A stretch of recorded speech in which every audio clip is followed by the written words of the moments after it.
नमस्कार, आप देख रहे हैं आंखें न्यूज़ 24 और आपके साथ मैं हूं अक्षता। भारत सरकार के कद्दावर मंत्री व भाजपा के फायर ब्रांड नेता बेगूसराय के सांसद गिरिराज सिंह जी मुंगेर गंगा पुल होते हुए तारापुर जाने के लिए क्रम में तालियां तालाब के पास पहुंचे, जहां स्थानीय विधायक सहित कार्यकर्ताओं ने उनका स्वागत किया और मीडिया से बातचीत के दौरान नीतीश कुमार और राजद गठबंधन सरकार को आड़े हाथ लेते हुए कड़ा प्रहार किया। नीतीश बाबू की सरकार महत्वाकांक्षा के कारण बिहार को पतन की ओर ले जाने का काम कर रहे हैं। बिहार आज एक तुष्टीकरण की राजनीति के तहत जा रहा है। बिहार आज आपने देखा कि फुलवारी शरीफ में सरकार बनते ही जो पीएफआई का वहाँ पर सरकार बनने के पहले और सरकार बनने के बाद जो हुआ, आपने देखा कि सरकार बनने के बाद पीरबहोर थाने में जो आरजेडी के पूर्व मंत्री थे, उन्होंने जिस ढंग से थाने से अपराधियों को छुड़ाया, ये बताता है गिरती हुई साख सरकार की।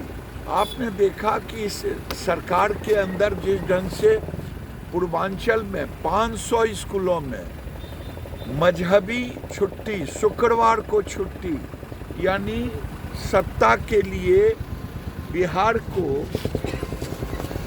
एक तरह से हिंदू मुस्लिम की ओर ये सरकार बांटने की कोशिश कर रहा है। मुसलमानों को इतना प्रश्रय देने का काम कर रहे हैं कि पूर्वांचल में सरकार के संरक्षण से आतंक का वातावरण हो रहा है। ये सरकार विकास के बदले अभी जो घटना घटी बेगूसराय में, कहाँ गई थी पुलिस? आधे घंटे तक 40 मिनट तक तांडव नृत्य होते रहा। ये दूसरे को क्यों गाली दे रहे हैं? गिरिराज सिंह या ये सुशील मोदी को गाली देने के बजाय अपना देखें कि हमने कहा। केंद्र मंत्री अश्विनी चौबे पटना पवन सिंह कहा कि नीतीश कुमार अगर यूपी में चुनाव लड़ेंगे तो जमानत जब्त हो जाएगी।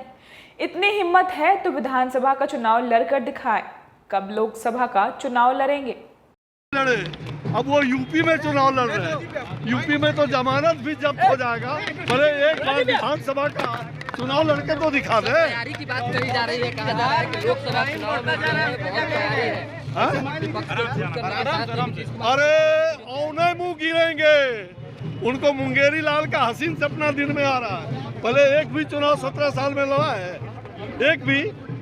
एक तो विधानसभा जीत के अगर दिखा दे तो हम उनको पुरस्कार देंगे, राष्ट्रीय पुरस्कार के रूप में भारत सरकार देगी। बिहार में आपराधिक घटनाएं बढ़ रही है, उसको लेकर क्या कहेंगे? आपराधिक घटना लगातार बेगूसराय से लेकर के नाथनगर, भागलपुर और रोज घटनाएं घट रही है, लेकिन ये कटहसी हंस रहे हैं और हंस हंस के बताते हैं कि हम तो कह ही दिया। और जाति और धर्म को जोड़ते हैं, जाति और धर्म को, अपनी गलती को छिपा करके जाति धर्म के साथ जोड़ करके बिहार के साथ जिस प्रकार से नाइंसाफी कर रहे हैं, बिहार की जनता आपको कदापि माफ नहीं करेगी और आपको इस्तीफा दे देना चाहिए ऐसे मुख्यमंत्री को जो नाकामयाब सिद्ध हो रहे हैं। सीबीआई ने जो है जमानत याचिका खारिज करने के लिए तेजस्वी यादव, भाई तेजस्वी यादव को मालूम है ना कि चार्जशीटेड है और कई लोगों को चार्जशीटेड के बाद अब नोटिस भी आ गया है। अब जल्दी से जल्दी इनकी भी छुट्टी हो रही है। ये पूरा सरकार, मैंने तो कहा था पहले दिन कि कार्तिक गए पैरोल पर, जो पहला दिन गए तो कार्तिक गए, अब अगहन पूस भी माघ दोनों सब चले जाएंगे। अगर आपने अभी तक हमारे चैनल को सब्सक्राइब नहीं किया है तो तमाम और खबरों के लिए हमारे चैनल को सब्सक्राइब करें और देखते रहें आंखें न्यूज़ 24, नजर हर खबर पर। क्या आप पत्रकारिता के क्षेत्र में अपना कैरियर बनाना चाहते हैं? तो आज ही royal Ashoka institute of mass communication and journalism में अपनी जगह सुनिश्चित करें। आर्यभट्ट ज्ञान विश्वविद्यालय पटना से मान्यता प्राप्त 100% प्लेसमेंट के साथ royal Ashoka institute of mass communication and journalism नामांकन जारी है। हमारा पता है DS/16 गायत्री मंदिर के समीप, कंकड़बाग, पटना 8,20,000। आप हमें संपर्क भी कर सकते हैं। हमारा मोबाइल नंबर है 9955456126।